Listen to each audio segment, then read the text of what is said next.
bringing more people into the room. Everyone's flocking in now. But it's probably time for me to quit talking and hogging the stage and to hand over to Jeb Metrick of Knowledge Advisors, who's going to talk us through the business of how mobile has brought measurement full circle. Over to you, Jeb. Don, thank you very much. Let me know if you're having any trouble hearing me. You're sounding great. I can hear you. Oh, perfect. Wonderful. I'm actually going to be in the UK next week, so I'm glad to hear that the weather's nice out there, hoping it stays that way. Don, you did pretty much sum up the full scope of weather here in Chicago, so if you're ever looking for a job in forecasting, this is the place to come. So thank you very much for having me today. Very excited to be talking to you on this subject of mobile technologies and how they're really impacting learning measurement and really, bringing the full cycle of learning measurement in such a way that it's creating a very positive feedback loop and actually really improving the process. And so without further ado, let me get started here. I'd like to get started really with asking you all a question.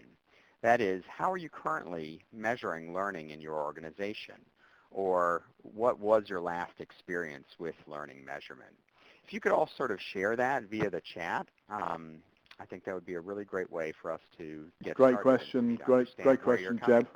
And it helps us understand what things people are doing, and also will stimulate discussion, because it's, as a conference chairman, I can tell you, it's a perennial question which there never seems to be one single answer to. Everyone has their own ways of doing things, but well, there's no consistency across industry. So some thoughts coming through there already. IQA, says Phil. Can you just explain what IQA is for everybody? Knowledge checks we've got. Performance, says Teresa and Lisa. Some people are doing more longitudinal studies. That will do your heart good, Jeb. What do you make of these answers coming through so far? I think you hit the nail on the head, that there are a variety of different methods for measuring learning, and a lot of different methodologies as well that are being used out there. It's great to see a lot of variety here, but also some really good best practices. NPS, I'm seeing in there, knowledge checks, follow-up as well. All great stuff. Cool. So, great. So I think definitely this is the right audience for this topic. This is going to be hopefully a good and valuable session for all of you. During the session, as Don mentioned, as you have comments, questions, etc., please put them into the chat so that we can collect them and respond to them at the end. So in terms of an agenda, I am going to go through a couple of main methods of learning measurement, then go into really the learner experience of that measurement process and what that learner experience really means and the impact of the experience on the process itself. Then I'm going to provide two examples of current mobile applications that are out there that really try and change this learner experience of measurement and really involve the learner in that process in a more meaningful way. And then save some time at the end to really talk about what the future holds and different opportunities to even extend mobile technologies and their impact. So I think there are many aspects to learning measurement, and you could see that actually in the chat comments. And certainly, I know a lot of webinars have dedicated their entire content to discussing learning measurement, the whys of learning measurement. What is the measurement strategy behind what are you doing? What's done with the data? Who does it inform? Certainly methodologies. Each methodology itself could be an entire webinar session, whether it be Kirkpatrick, Burson, Brinkerhoff. All the major methodologies have a lot going for them and are appropriate in a variety of different situations. And then even the last point there, the how learning measurement occurs. And that's really where I'm going to concentrate today, really from the operational and the experiential aspect of learning measurement and around data flows. That is, how does the data that you're collecting flow within the organization, and what are the experiences of the individuals as they contribute to the learning measurement process by providing their feedback, and as that data is collected and distributed through the organization. So certainly one means of evaluating learning that's still actually fairly predominant is the use of paper surveys and evaluations. And so hopefully you can see the example here. This is one of my favorite that I've found over time. You see the little smiley faces. You see the check boxes. You see the learner has sort of changed their mind or, put some responses between two smiley faces right on the line there, or put several responses in on certain other lines.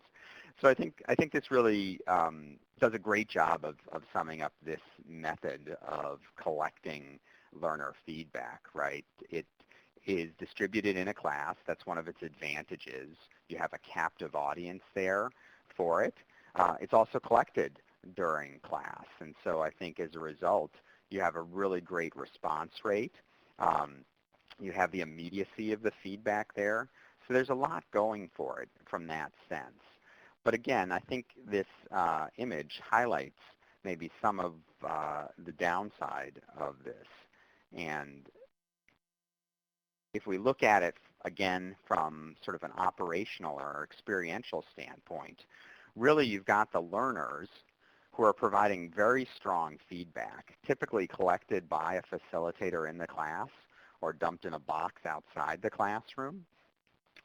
And then periodically, that data gets back to an L&D manager. In my experience, and it would be great to hear from the rest of you as well, but with this approach, it's very hard to scale and it's very hard to get that data and have that data move throughout the organization. So does that data do anything once it gets to the L&D manager? Possibly that manager takes some time and keys the responses into a spreadsheet, and that spreadsheet gets posted to the network someplace. Sometimes this data is scanned. But again, in my experience, very limited extension to this data beyond that event or beyond the L&D managers. Another real dominant approach out there, and probably one that most of you have more experience with, is the use of web-based technologies to collect learner feedback and to measure learning. And so here I think you have some advantages. You have far more interactive experience for the users, right? So a lot of survey technologies today now have conditional questions embedded in them, so that if a learner answers in a negative or extremely negative fashion, there are some follow-up questions, or the learner can opt in to providing more feedback. So generally an improvement there, right? The questions that are being asked are far more specific to the learner's experience, so that's a improvement there. Additionally, it gives you as a learning organization more models and methods of distribution. So whether those be links in the classroom through some sort of website, or whether those are sent to an individual via an email after the class, there's some advantages there. Additionally, collected anywhere. So you see one of these images is a survey on a smartphone device. So here we're starting to get into the mobile world, but the web definitely extends your ability to collect items. It also sort of disconnects you from the learner experience a little bit. And so sometimes you do see your response rates decline in this world. But generally, it allows better scaling than paper-based. And so what you have, again, is you have a learner. I don't know if you notice here, but the arrow is slightly smaller in terms of the push of data into the cloud than it was for the paper-based evaluations. But again, very strong from the learner into the L&D organization. Typically, these systems, web-based systems, whether they be individual survey tools or a larger analytics tool, really do push data to the facilitators fairly well. They also actually do a fairly good job of getting data to the L&D managers. Sometimes that is largely class data, but at other times more aggregate or longitudinal or trend data is also available. A little weaker in terms of the distribution to stakeholders or to line of business managers like sales managers and et cetera, but still fairly strong. So these are two that I'm seeing still as being the fairly dominant approaches for collecting and distributing data around learning effectiveness. So the question is that given those approaches, what are your learners' opinions of learning and of the learning measurement process? Hopefully this is something that you're asking yourselves or have asked yourselves in the past, but very interested to hear from you what your learners think of this process. It's very interesting, actually. It's almost like the conversation has naturally gone onto that stage just before you said that. And we have people already discussing the value and otherwise of anonymity when you are trying to collect data. And we've had people speaking for and against it. Bernadette says, hate post-course evaluation. Bernadette, could you just, I think she's referring to the learners rather than the operation, and they do it as quickly as possible, which in my experience as running a physical training centre for many years, I tend to agree. That's my observation of how they feel about it. And of course, I'd also be interested in what's their opinion of learning and measurement, and also what's their opinion on how easy they feel about sharing things as well, as that's a conversation we're already having. I mean, obviously this is an open question. Jeb, we don't want to lead people too much, do we? No, but it is really interesting. Yes, get little feedback, hate post-event course evaluations. I think that's very consistent. And certainly the paper-based responses and having to hand them to the actual person that you're rating does impact the value of the data you're collecting. So anonymity and that sort of disconnect of the web does help in that regard. I like Sarah's approach of taking a longer time to do it, to follow up after the lesson rather than just doing the happy sheet, which I can't remember who was observing, but somebody was observing that some people find it unpleasant to have to fill out a form when a trainer is looking at them physically in a classroom. Lots of really well thought out answers here, I must say. Yeah. Yeah. Well, that's terrific. Okay. Jeb. Well, let me move on to this concept of the learner experience of measurement, especially in the context of those two approaches to learning. Really, how they experience this definitely impacts their opinions and definitely impacts their willingness and their openness to provide feedback. So when you think about it, and actually I'm going to talk also about the stakeholder and the line of business manager experience as well, because they also, as you saw from the illustration, which I hope was an accurate depiction of what's going on, they're not always given the data that's collected from learning in an effective manner. Part of that is the L&D organization's issue, but part of that is just what we're using to collect and distribute this data. So if it's a spreadsheet on a network that we're expecting these individuals to go and read, or if it's distributed through an email, you're really competing with other priorities for these users' time. And typically, in those modes, you're going to lose out. From the learner perspective, though, as you saw from the illustrations, which I think is accurate in most organizations today, it's a one-way street. So we continually go to the learner and plug them for information, right? We're giving them question upon question, survey upon survey, and at the end of that, um, most of us are polite enough to say thank you, but I don't think there's much more that typically is given back to the learner. And so the learner is left with this one-way street. They keep giving, but they're not necessarily getting much out of it. And so the impact of that type of experience really is this separation, or at least a perceived separation, of learning and the business, right? Learning is doing this measurement off on their own. I don't know what they're doing with the data. You know, I keep providing surveys, but I don't know what's being done with my responses. The best learning organizations will follow up with a dissatisfied learner, so at least they have that sort of exception handling in place. But in terms of long-term continuous improvement, I don't find that many learning organizations do a really good job of getting back in front of the learners and letting the learners know what's being done with that data.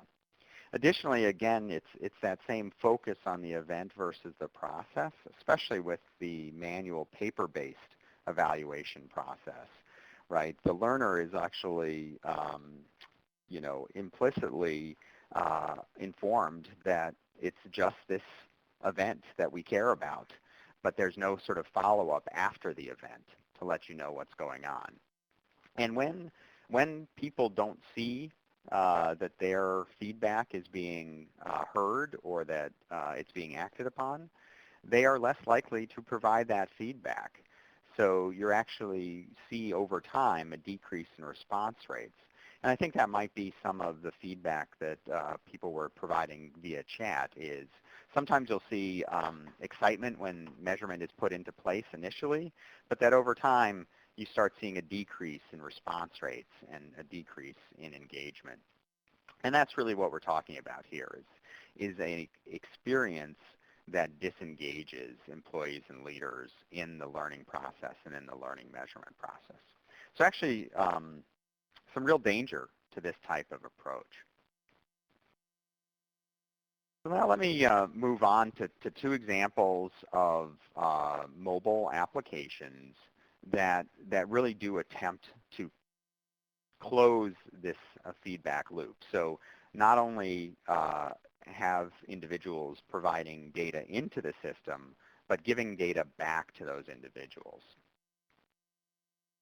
One of the things I like to do in my work is really look for sort of guiding principles or visions around things. And one thing that I think all of us as learning practitioners should think about, especially as regards to learning measurement, is that the insight from measurement and from analytics really should become a resource to all members of an organization and should be delivered in a form and a timing that aligns to their role. So what does that mean? That means that measurement isn't just, and the data from measurement and the insight from measurement isn't just a resource for the L&D department to improve themselves. That's certainly a key component of it. It should also be shared with executives, right? It should also be shared with line managers. But the other thing is it should really be shared with employees as well, as those are the ones that are really contributing the insight that underlies all the rest of the process. And then the other thing, and this is really where mobile comes into play, is that it should be delivered in a form and a timing that aligns to their role. So in my experience, everybody has more work than they have time to do, and probably more applications and more websites to log into than they can remember or that they can bookmark. And so really finding the way to get data back in front of people in an easy to digest form, in a timing that aligns to other work, is really critical in terms of grabbing their attention and in terms of being successful in all of this. So now let me step into a couple of different mobile apps here. Just apologies in advance. These are ones that my company has developed. I have access, therefore, to a lot more screenshots and real estate. but we are certainly not the only organization that's building these out. So first one that I'm going to walk you through is really a learning dashboard. And this has really been designed for business leaders and line managers. So again, these are the individuals that if they're doing their job right, if they're engaged in learning, they're going to really promote and encourage their employees, the people that report up through them, to be engaged in the process. So a real critical aspect of this. They're also typically the sponsors of a lot of the learning initiatives that you're conducting and designing and delivering. And then the other one that I'm going to walk you through is a class finder, and this one is more designed for employees to help them make better learning decisions. All right, so the first one here is referred to as a learning dashboard. So this is designed for an iPad, and what it does is it gives individuals access to one or more learning dashboards.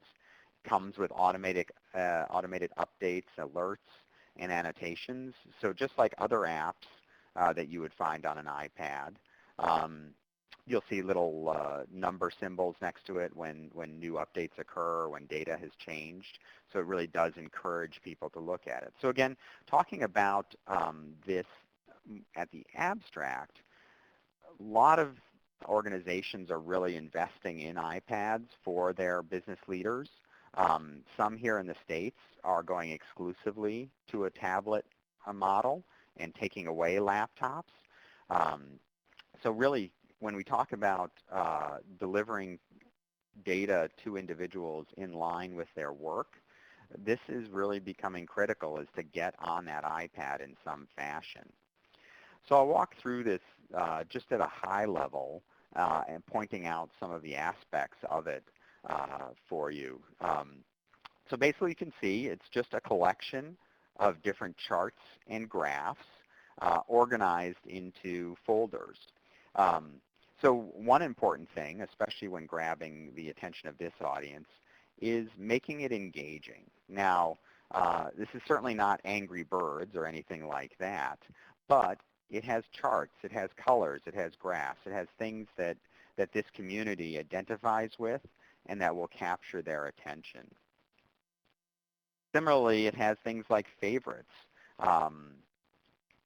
Again, encouraging the individual to interact with the data and to understand the data. It's essentially like a photo catalog. So again, using very common elements that these individuals would find in other mobile applications. So that's one of the advantages you get by designing to tablets and to mobile, is there's a lot more consistency built into it. So you really leverage that consistency and leverage those common elements. Last thing here, and this is, if you'd clicked on any one of those charts, you sort of get the full screen vision of it, is the ability for L&D managers to actually annotate the charts. So again, this brings in that whole social interactive aspect that you find around mobile and that people experience today in other applications in the mobile space. So again, it's getting that conversation to happen. It's demonstrating to the line leader and the business manager that you are doing something with the data, that you're at the very least looking at the data. The annotations actually give you an opportunity to communicate to them how they should perceive the data. And you're integrating it into items that they're already using on a daily basis in a very easy to consume, lightweight way. And again, that's the mobile aspect. And they can do this at any time. Again, that's the other aspect of mobile. So to summarize, and here I've, for brevity's sake or for simplicity's sake, I've removed facilitator and some of these other actors that we were looking at before. But really what you see here, or the potential you see here, is really this cycle to occur in this positive feedback loop.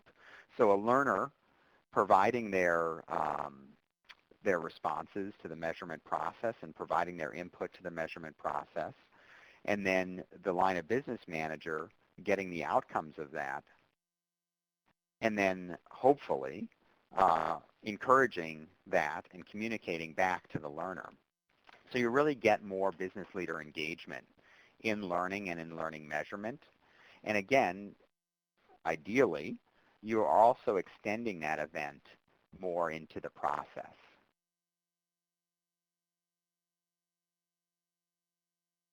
Don, is this a good time? I'm seeing a lot of chat come through. Is there anything that I should sort of stop and No, this is not unusual. This is not unusual. What's happening is you're talking is stimulating a conversation here, and it's around what you're raising as well as other issues that are going on here. In particular, there's the one topic that people are asking themselves, which is how much. Catherine raised an interesting question. How much does the opinion of the learner matter? Not in a nasty way, but is the learner the best person to judge whether the learning was worthwhile? There may be things beyond their control or beyond their vision which they simply aren't aware of.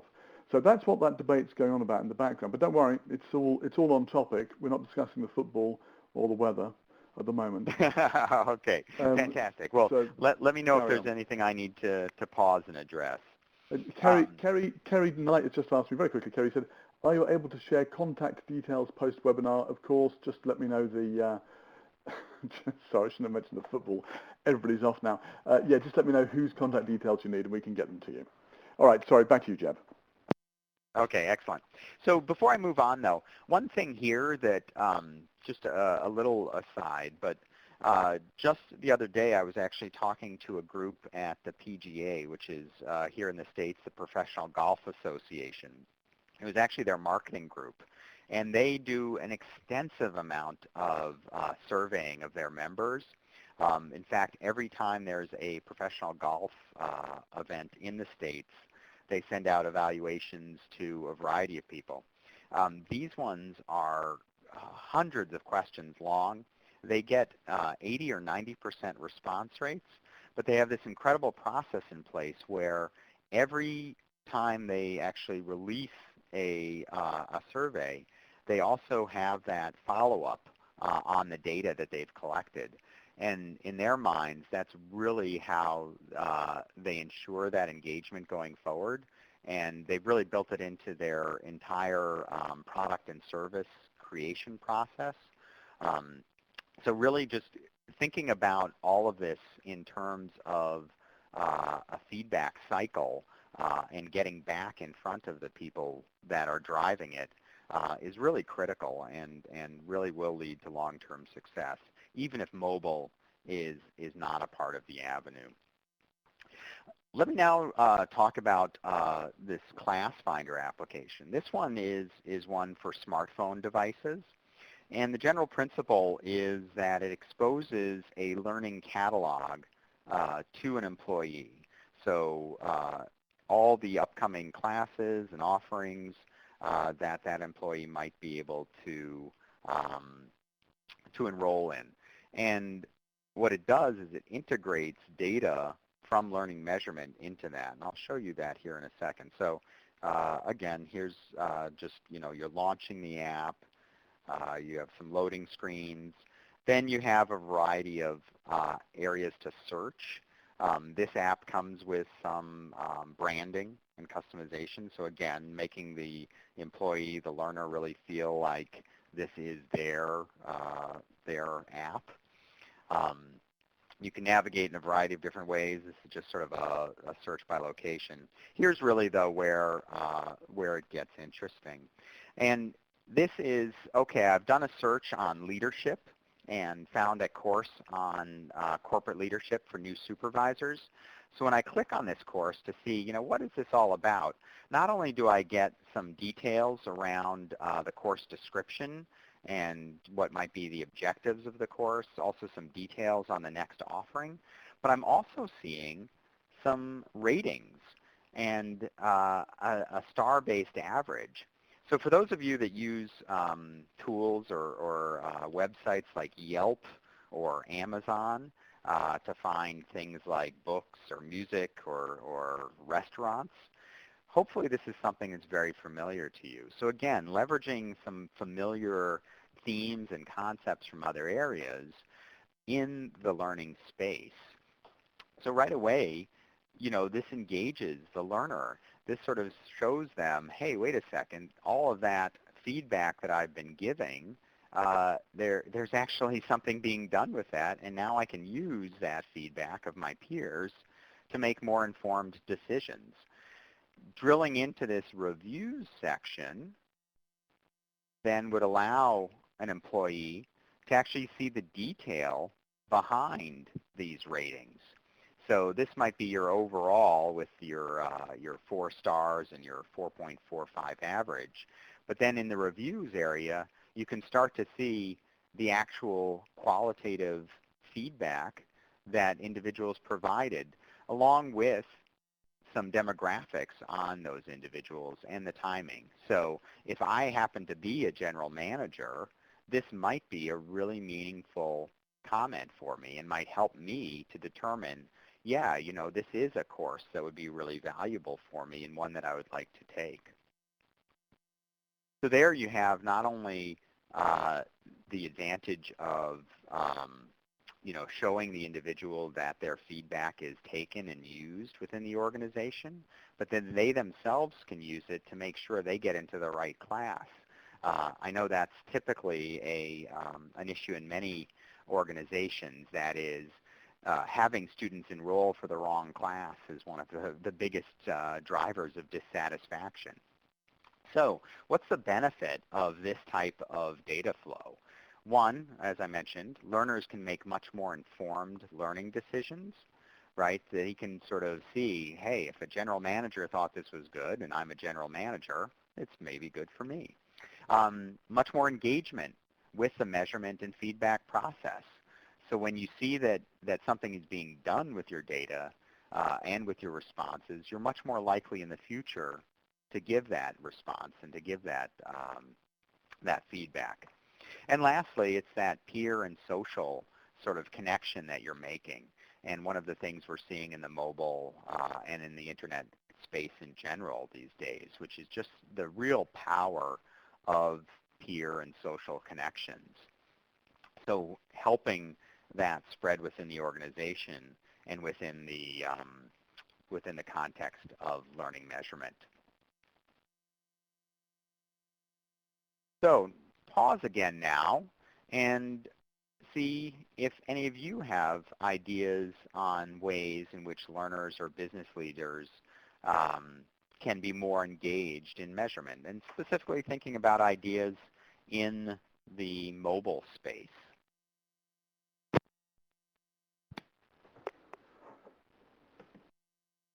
It's a good question, and I think that so I'm just laughing at something Nick Laycott just put up. I think that your recent example there has stimulated a lot of people into a discussion about the value of easy access and simply being able to make a comment quickly being important. Nigel, though, is saying integrate the learning data with wider business metrics. So right at the beginning when you asked your question about learners' reactions to evaluation, of course, we had people saying that some people weren't terribly enthusiastic about it. And one of the reasons was they simply didn't know why they should bother. There didn't seem to be much use in it. If they know that it's going to be integrated with other things, they may have a stronger reason for giving good evaluation data because they know that it will be put to good use. Lots of other thoughts coming through now.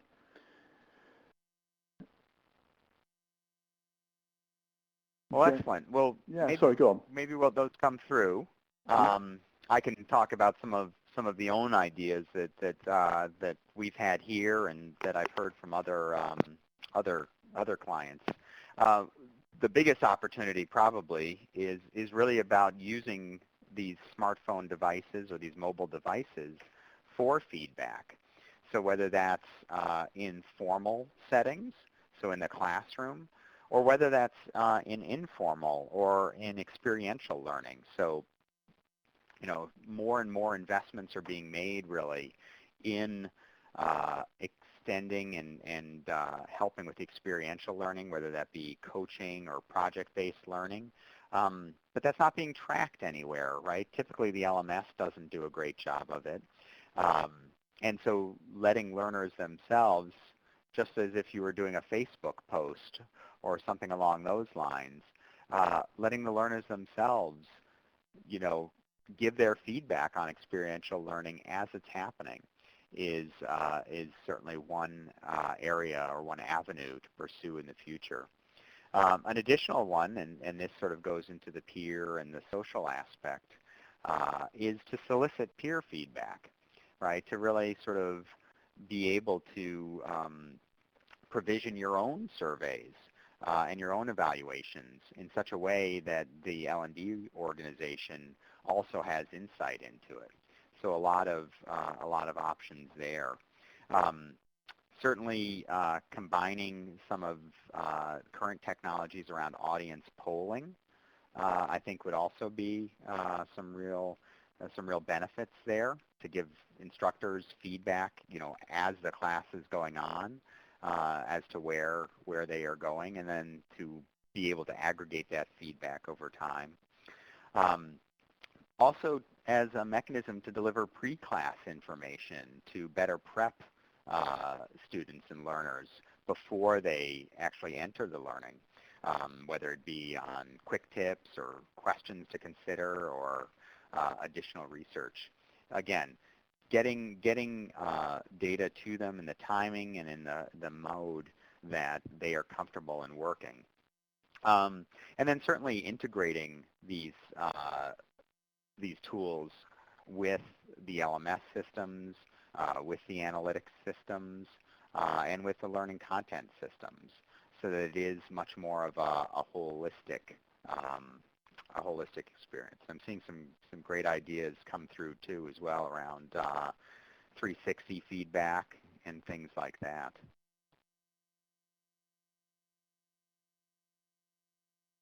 So this largely concludes the formal aspect of the session. Don, I don't know if there were some questions you were holding in Yes, of course.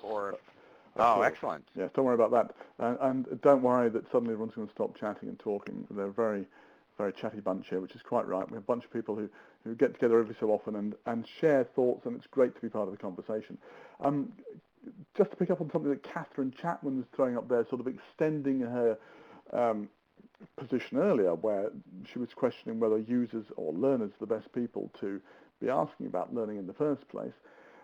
Ratings, she's saying, can definitely contribute to identifying a good event, great trainer, lovely venue, etc., but it's impact in the workplace that counts further down the line.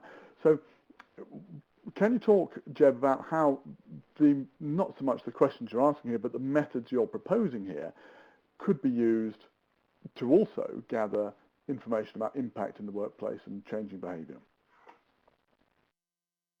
Yeah, so I think you always want to be careful about making decisions based on the feedback of one or two individuals. We're all human and we're prone to be emotional at times and things like that. But I think if you do ask the right questions and you do look at your data in an aggregate lens, it's really very valuable. So I think we saw earlier that smile sheet, and I certainly don't speak German, but I think a lot of what that was getting at was, did you like the training? And certainly that's a starting point for measuring learning's impact on the business. But certainly using, a Kirkpatrick model, or even, in some contexts, the Phillips ROI model, to start asking, do you anticipate this having an impact on your job and on what you're trying to accomplish is also very valuable. Certainly using additional survey instruments, back on the job, whether those go to the learner or additionally to the learner's manager, is also a highly effective way to gain insight into learning's impact. We've had some clients of ours that have compared the survey methods to time and motion studies, and found that in the aggregate, again, I stress that, they are roughly reasonable, surveys that is. Most, when you look across a broad population, people tend to be fairly honest and they tend to be fairly rational in their responses and accurate in their responses. And it's a cheaper and more scalable method than a lot of the alternatives, such as, deep dive impact studies or things like that. Sure. I mean, you can spend a lot of time and effort producing a study which shows that there may have been an increase, or there was an increase as far as you can make out, but it wasn't necessarily all attributable to training. But Jeb, just to dwell on this for a moment, am I not correct in saying that metrics for lateral knowledge advisors can ask questions to, for example, managers and staff down the line, and 30 or 90 days later, to discover whether there's an impact from what they're doing in their business? Yeah, that's one of the key features of our tool set is the ability to not only do a survey in class, but then follow that up with evaluations post-class, and it's all configurable, but typically it is a 60 to 90-day follow-up that really reorients the questions to say, now that you are back on the job, what was your ability to apply that learning, and what was the impact of applying that learning? And interestingly, actually, it's just in the commentary, Nigel and Nick are just having a conversation about that. Exactly, Nigel says the question to ask is, how has learning changed the way you work? And that's what you're describing, Jeb. Oh, yeah, exactly. Because that's critically, that's ultimately what we care about, right? We're not doing this purely as an engagement activity. It is to change what people are doing and change the impact. Absolutely. Okay, so we had other questions and points coming up. We're going to go back to my notes and refer to them. Very straightforward tech question from Teresa. You gave an iPad version of your technology. Is there an Android version of the learning dashboard available? No, we have not built that out as yet. As yet. Okay, so perhaps further down the line, possibly. Yeah, that's definitely on our roadmap. Is to way we're sort of headed at this point is actually to integrate those two apps eventually, so that you do see both reporting charts and you can navigate classes. Cool. Steve asked a question which I said I was going to raise later on, which is, in your opinion, what's the best way to measure changes in behaviour post-learning? But I think we've actually covered that. Well, or have we? Do you want to dwell on that any more? Well, it's tough to say the best. It's the best in different environments. Uh-huh. So we have individuals that use testing. So there are certain types of training, like compliance training, where testing is probably your best bet. Yep. But then several of our clients also use the 360 model. So if you are looking at sort of leadership competencies and behaviors, sometimes the most effective way to determine if changes have been made is really to ask that individual's peers, managers, and direct reports if they're exhibiting it. But a lightweight, scalable way is certainly through the follow-up and the post-event model that we've discussed already. Yeah. Horses for courses, but the lightweight way is to just ask people a certain number of days after the event that question that Nigel raised: how is it changing the way you work? We did raise a point was raised earlier about slow learning, the fact that it isn't always possible to attribute a change in behaviour or improved performance to a particular thing you've learned, but undoubtedly the whole of what you've learned, spread over often a long period of time, in some cases years, does help you in your work. Is there anything we can do about that, Jeb, or do we just have to say we can't cover everything? That's a fantastic question. I think that does get into that concept that I was mentioning around experiential learning. So you're given information in a sort of a formal setting. You may have some practice around that, but you're largely going to learn the most back on the job, actually trying to apply things in real world scenarios. Now, I think it's been a struggle up until now to really understand the impact of that. We do have some tools that do sort of regular check-ins on progress. So the approach we take to that is, in learning or coming out of learning, ideally going into learning, but typically coming out of learning, the learner and the manager agree on a set of goals related to the learning. So, if it is a leadership course, it may be, improved communication skills or improved change management skills. Then there's this sort of regular check-in between the two of those on a monthly basis as to how they're actually doing that work. So that's one way to sort of get at it. But I do think there are a lot of opportunities in that space to really improve our insight there and our ability to impact it ultimately. Yes, Nick Laycock has likened this, I think, to the Heisenberg issue, where it's impossible to know both the mass and the velocity of an electron. At least that's what he's referring to, I think, in the quantum physics premise. Yes, we can't. I think actually we have to malish some of it, as my mother would say. We simply can't cover all of it. We can cover more, though, than we used to in the past. I have a question based on my own experience very quickly, Jeb. I used to run a training centre. For 2 years, I took evaluations of every course that went through. It was a 15-room centre. There was a lot of training taking place. It was quite easy to see the correlation between the quality of the feedback on the facilities, in particular the toilets, and the quality of the lunch, because we provided our own lunch, on everything else. The same trainer giving the same course would be marked down if the restrooms and the lunch and all the lunch weren't up to snuff. And those would pull things down. Now, just want to ask you a question. This is something which I observed month after month after month. In those circumstances, how much can we rely on people's feedback to be as objective as feedback can be, and how much is it unconsciously subject to things around them? No, it's a really, really good question, and I've seen that myself. I used to work actually in a learning facility, and we referred to it as the donut issue. Right? If the donuts didn't arrive in time for break, that's it. You're dead. These scores yes. go crazy. Yeah, exactly. I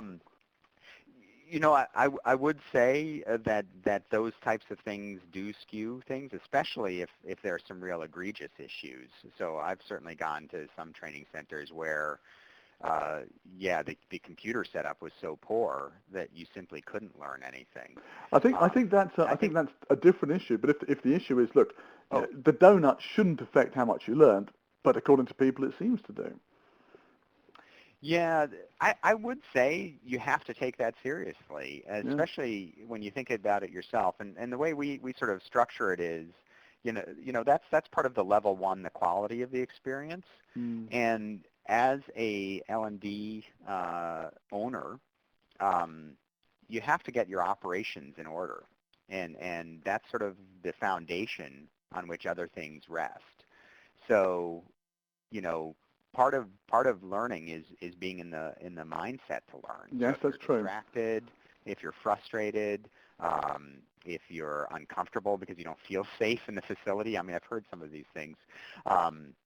You simply won't learn as well. Now, is it to the weight that the feedback you're getting, is it quite there? I don't know. But it's roughly reasonable, and it's something you have to learn. Yeah. Interestingly, Teresa says, I've managed learning centres, and I seriously think a poor quality lunch does not affect the learning process. I'm in two minds, Teresa. I don't think it affects the learning process as much as people think it does. But actually, I don't think people are consciously making the decision that they didn't have enough lunch, therefore they didn't learn properly. I think they're just feeling disgruntled about things. And if you've any sort of issues about this, I'd recommend absolutely reading Daniel Kahneman's book, Thinking Fast, Thinking Slow, about System 1 and System 2 thinking, and how much we are influenced unconsciously in what we believe are our conscious decisions. DRS says, I do not agree, which I always appreciate a pun at this point in the afternoon. Thank you very much for that. There was an interesting point raised by Paul, which I'd like your comment on. Once again, discomfort. If the learner is satisfied, and this is an interesting point, if the learner is satisfied, effective learning is probably not taking place. This reflects on a bigger debate going on at the moment, which is that learning should be work. You should have to work at it. If you're not working at it, probably you're not learning something. Other people say, no, that's nonsense. We learn all the time. And why should it be hard work? Well, this is slightly off topic, but I think it's an important question when we're talking about evaluating things. Jeb, how much do you think that it is or it should be work to learn? And if people are feeling satisfied and comfortable, maybe they're not learning enough. Well, first of all, I would say it's important to make a distinction between where the discomfort comes from. Yep. I do think, most research shows that the optimal learning comes when the learner is challenged to a point. Sorry, Jeb. I just have to say, Teresa said it was a typo. She meant the opposite. Actually, discomfort does affect the learning process. So I just wanted to put that on record, Teresa. Sorry, Jeb. Back to you and your reflections. Okay, good. Yeah, no. So I was going to say, if somebody's too cold or too hot, that negatively impacts, I think, their learning experience. Now, does it to the extent that they complain about it? Probably not. But it does negatively impact it. Now, discomfort in terms of not being given easy answers during the class or being forced to do their own stand-up and teach backs, Yep. Those types of things actually are highly effective. And as long as the person can still achieve success, it's finding that perfect medium between challenging and unachievable, where optimal learning takes place. And that's I don't know, I'm sure all of us have experiences with excellent instructors who've really taken us there. Yeah. I think that those are interesting points. I think making the difference or the distinction is an important one. Where does the discomfort come from? And we're sort of dwelling on that a bit in the chat area with people reflecting on it. Lisa's saying you get complaints if the biscuits aren't up to scratch. I totally know where you're coming from on that one, Lisa. I've lived in that as well. But Nick's saying learning should be a bit uncomfortable. So in other words, give people the right environment. But the learning itself should be uncomfortable because it's challenging the status quo. I think my observation on this is it's challenging the status quo if it's deep behaviors. It's not challenging the status quo if it's learning facts and how to do things. So if it's effectively skills that you're learning, that's one thing. If it's changing your behavior, your modus operandi, that's going to be more uncomfortable. So yes, I think some things will be uncomfortable, others won't. Any tips, Laura asks, on encouraging feedback? Very good point, Jeb. We're trying to get people to feedback. We have all these systems, but how do we make sure we get the data in the first place? What other initiatives, in addition to adoption of these apps, are necessary? Yes. So how do we encourage people just to fill in that form? One where it exists, online or whatever. Yeah, and this so even in the model of a web-based data collection, we found that the facilitator plays a huge role in this in terms of encouraging people to fill out these surveys, but especially when they can communicate to the learners what's being done with the data, and even better, some stories about what was done in the past. So the impact of a facilitator telling a classroom of students that, we used to have, a single lab in the class, but based on feedback from the learners, we actually now have several labs in the class. Like things like that, that make it real and that connect that feedback to change, really go a long way in terms of increasing response rates and getting those learners committed to the process. Yeah, I think we've mentioned that earlier, that people were skeptical about the idea that it was worth doing it. If you show them there's actually value, of course, hopefully that will help. And Tina says, yes, she agrees. That has worked for her. Paul says an American coach said feedback is the breakfast of champions. Good Lord, yes. So I think Alex agrees with you. It's a good point. Just actually describe why you're doing it and why it's important. And John Paul says, I think it's about engaging learners. Give them a good experience. Put them in a cold room with poor refreshments and paste-filled sandwiches. You're going to switch them off. You're right. You know what? We're heading towards the end of the session. I have to wrap up very shortly. Jeb, I'm just going to ask you, is there anything you want to add to the end of your presentation to wrap up what you're saying? Well, only just, I concentrated a little on mobile in terms of the formal presentation, but even if you don't have a mobile solution, there are ways to complete that loop and to provide feedback to the learners. So I'm glad that the audience has actually taken us there, right? So you don't need expensive technology to communicate to your learners what's being done with learning evaluation and measurement data. So I would just encourage everybody to do what you can, be practical, and never forget why we're doing this and who we're doing it for. That's a great point to end on. Actually, I think we should end all our webinars on that point. Never forget what we're doing, why we're doing it, and who we're doing it for. I love it. Guys, thanks very much for your participation today, all the thoughts that you've thrown up. As always, great discussion. I've learned a lot. I want to say thank you to Jeb Metric for a great talk on how mobile is changing the face of evaluation. If you've enjoyed it and you're on Twitter, please use the hashtag #LSGwebinar to share the good news and spread the good word.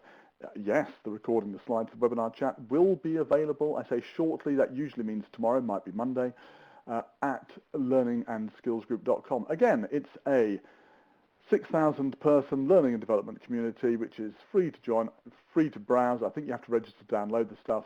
It's worth being there. Next up, 19th of September, 2 weeks' time, we're back with top tips to create learning with impact. Impact, of course, an acronym for a process you go through, and building and supporting resilience through e-learning. That's a really big topic at the moment, resilience. I would have thought you could only do it face-to-face, but apparently no, you can do it with e-learning. How? Come along and join us at 12 o'clock on the 19th of September. To find out. I want to say once again, as we come up to 1 o'clock in the UK, thanks very much everyone for attending from various parts of the world. Jeb, it's just about time now for you to wake up and have some breakfast. Thank you so much for coming in from Chicago and giving us your presentation on mobile and the impact on assessment. Thank you. Thank you.